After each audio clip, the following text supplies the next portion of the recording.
السلام علیکم ورحمۃ اللہ وبرکاتہ۔ کیا حال ہیں آپ سب کے؟ امید ہے سب خیریت سے ہوں گے۔ پیارے بچوں، مسلم ہیروز ہم پڑھ رہے ہیں اور امید ہے کہ آپ لوگ اس سے اچھا لیسن لے رہے ہوں گے۔ اور اس کو ایز اے اسٹوری نہیں پڑھنا آپ نے اس کو اپنے اوپر اپلائی کرنا ہے۔ کوشش کریں کہ جو پڑھ رہے ہیں اس سے سیکھیں اور اسے عمل میں بھی لے کر آئیں۔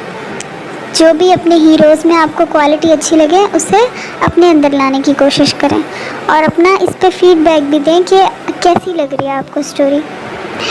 چلے آج ہم جن صحابی کے بارے میں پڑھیں گے وہ ہمارے تیسرے خلیفہ تھے۔ آپ رضی اللہ تعالیٰ عنہ کا نام حضرت عثمان غنی تھا اور آپ کے دو لقب بھی تھے، یعنی دو ٹائٹلز آپ کو دیے جاتے تھے، ایک غنی اور دوسرا ذو النورین۔ پیارے بچوں، حضرت عثمان بہت ہی خوبصورت تھے۔ آپ کا قد نارمل تھا اور بال ہلکے براؤن تھے، اور وہ صرف دیکھنے میں ہی خوبصورت نہیں تھے بلکہ دل کے بھی بہت خوبصورت تھے۔ ہمیشہ سچ بولتے تھے، نرم دل تھے اور کبھی اونچی آواز میں نہیں بولتے تھے۔ سب سے بڑھ کر ان کی خوبی یہ تھی کہ وہ بہت زیادہ حیا کرنے والے تھے۔ اور آپ کو پتہ ہے بچوں، آپ صلی اللہ علیہ وسلم نے کیا فرمایا؟ ان کے بارے میں یہ کہا کہ فرشتے بھی عثمان رضی اللہ تعالیٰ عنہ سے حیا کرتے ہیں، یعنی ان میں اتنی شرم اور حیا تھی۔ تو بچوں، جب ہمارے ہیرو حضرت عثمان غنی رضی اللہ تعالیٰ عنہ اتنے حیا کرنے والے تھے تو ہمیں کیسا ہونا ہے؟ ہمیں بھی اپنا خیال رکھنا ہے، اپنے آپ کو ڈھانپ کر رکھنا ہے۔ جب رسول اللہ صلی اللہ علیہ وسلم نے اپنے نبی ہونے کا اعلان کیا، اس وقت حضرت عثمان رضی اللہ تعالیٰ عنہ بھی مکہ میں تھے۔ اب آپ رضی اللہ تعالیٰ عنہ کی ایک خالہ تھی، انہوں نے اسلام قبول کر لیا، تو انہوں نے حضرت عثمان کو بھی بتایا کہ میں نے اسلام قبول کر لیا ہے اور محمد صلی اللہ علیہ وسلم یہ ساری باتیں بتاتے ہیں۔ تو حضرت عثمان نے جا کر حضرت ابو بکر کو بتایا، تو حضرت ابو بکر نے کہا کہ وہ بالکل سچ کہہ رہی ہیں، اور پھر اسلام کی چند اچھی باتیں بتائیں تو حضرت عثمان غنی کا بھی دل چاہا کہ وہ مسلمان ہو جائیں۔ تو وہ فوراً آپ صلی اللہ علیہ وسلم کی خدمت میں حاضر ہوئے اور اسلام قبول کر لیا۔ حضرت عثمان کی ایک اور خوبی تھی جس کی وجہ سے ان کو لوگ غنی کہتے تھے، اور وہ خوبی یہ تھی کہ وہ اپنے مال سے مسلمانوں کی بہت مدد کرتے تھے۔ یعنی وہ امیر تھے، ان کے پاس پیسے تھے اور وہ ان پیسوں سے سب مسلمانوں کی بہت مدد کرتے تھے۔ حضرت عثمان رضی اللہ تعالیٰ عنہ بہت ہی اچھے، نیک اور پاکیزہ انسان تھے۔ ان کا بچپن بھی بہت اچھا گزرا، حالانکہ مکہ میں تب اسلام نہیں آیا تھا ان کے بچپن میں، تو بہت ساری برائیاں ہر طرف پھیلی ہوئی تھیں، لیکن حضرت عثمان ان برائیوں سے بچے رہے۔ اور حضرت عثمان رضی اللہ تعالیٰ عنہ اور رسول اللہ صلی اللہ علیہ وسلم آپس میں ریلیٹیوز بھی تھے، رشتہ دار بھی تھے۔ کس طرح؟ آپ صلی اللہ علیہ وسلم حضرت عثمان رضی اللہ تعالیٰ عنہ کو بہت پسند کرتے تھے، اور رسول اللہ صلی اللہ علیہ وسلم نے اپنی بیٹی کی شادی بھی حضرت عثمان سے کر دی، اور جب ان کی بیٹی کی ڈیتھ ہوئی تو انہوں نے اپنی دوسری بیٹی کی شادی حضرت عثمان سے کر دی۔ اس لیے حضرت عثمان کو ذو النورین یعنی دو نوروں والا بھی کہا جاتا ہے۔ چلے حضرت عثمان رضی اللہ تعالیٰ عنہ کا ایک اور قصہ پڑھتے ہیں۔ ایک دفعہ حضرت عمر رضی اللہ تعالیٰ عنہ کے دور میں بہت قحط پڑا، یعنی کھانے پینے کا کچھ بھی نہ تھا۔ اس وقت ایک امیر آدمی 1000 اونٹ 1000 کیملز جس پر کھانے پینے کا سامان پڑا ہوا تھا لے کر مدینہ آیا۔ حضرت عثمان رضی اللہ تعالیٰ عنہ نے اس امیر آدمی سے سارا مال خرید لیا، یعنی وہ سارے کیملز سامان سمیت خرید لیے۔ مدینہ کے بڑے بڑے لوگ آپ رضی اللہ تعالیٰ عنہ کے پاس وہ سامان خریدنے آئے، تو حضرت عثمان نے کہا کہ میں تو یہ سامان اس کے ہاتھوں بیچوں گا، اس کو بیچوں گا جو مجھے 10 گنا زیادہ پیسے دے گا، یعنی بہت زیادہ پروفٹ دے گا۔ اب اتنے پیسے تو کسی کے پاس بھی نہیں تھے، کیونکہ وہاں کی کنڈیشن ایسی تھی، اس لیے وہ سب بڑے لوگ واپس چلے گئے، کسی نے بھی نہ خریدا۔ پھر حضرت عثمان نے پورے مدینے میں اعلان کیا کہ جس شخص کو جتنی کھانے پینے کی چیزوں کی ضرورت ہے وہ آ کر مفت لے جائے، یعنی فری میں۔ آپ رضی اللہ تعالیٰ عنہ نے وہ خریدا ہوا سارا سامان مفت غریبوں اور ضرورت مندوں میں بانٹ دیا۔ اس پر لوگوں نے کہا کہ آپ تو کہتے تھے کہ میں 10 گنا پروفٹ لوں گا، یعنی میں تو بہت زیادہ پیسے لوں گا جس نے اس کو خریدنا ہے، لیکن ان سب کو تو آپ نے مفت دے دیا۔ تو حضرت عثمان رضی اللہ تعالیٰ عنہ نے فرمایا کہ اللہ کا وعدہ ہے کہ وہ ایک نیکی کے بدلے 10 نیکیوں کا ثواب دے گا، اس لیے میں نے یہ مال اللہ کی راہ میں دے دیا۔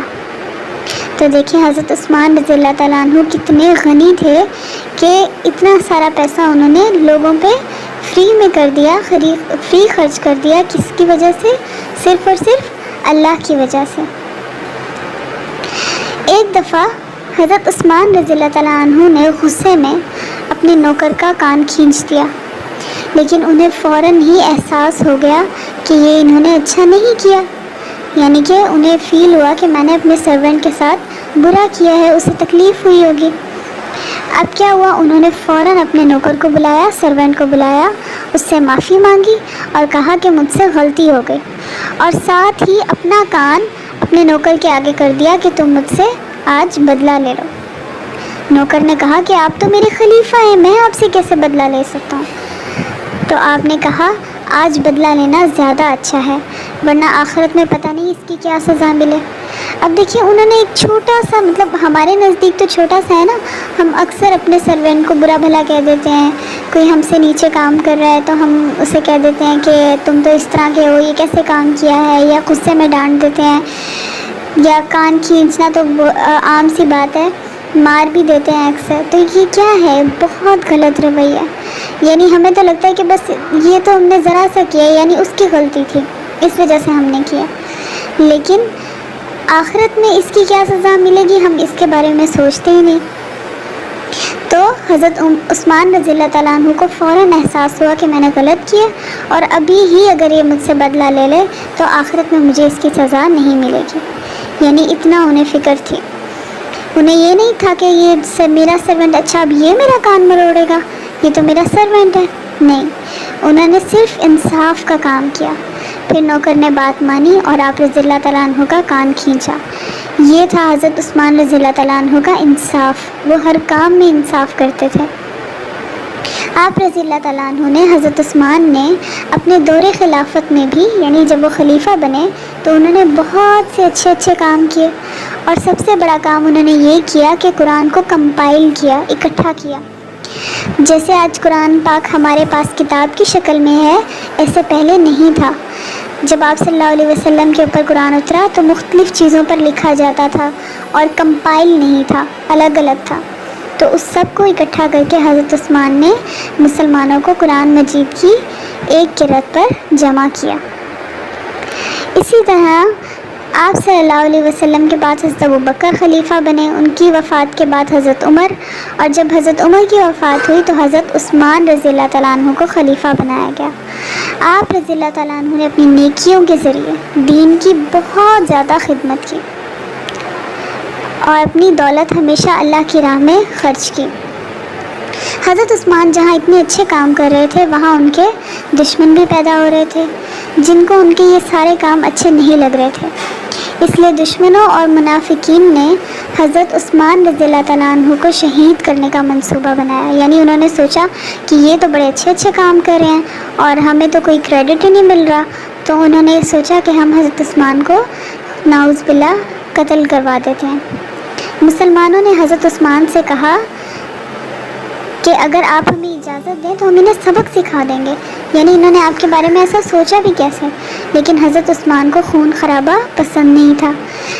انہوں نے کہا کہ آپ صلی اللہ علیہ وسلم نے فرمایا تھا میں تم لوگوں کو اللہ کا واسطہ دیتا ہوں کہ کوئی شخص خون نہ بہائے، تو اس وجہ سے کسی وجہ سے بھی ان کو لڑائی اور جھگڑا بالکل پسند نہیں تھا۔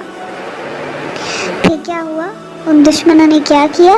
جب حج کے دن تھے تو منافق آئے اور حضرت عثمان رضی اللہ تعالیٰ عنہ اس وقت قرآن کی تلاوت کر رہے تھے اور ان کا روزہ بھی تھا، لیکن ان کافروں نے پرواہ نہ کی اور حضرت عثمان رضی اللہ تعالیٰ عنہ کو شہید کر دیا۔ تو پیارے بچوں، حضرت عثمان علیہ السلام کی سٹوری یہاں پہ ختم ہوتی ہے۔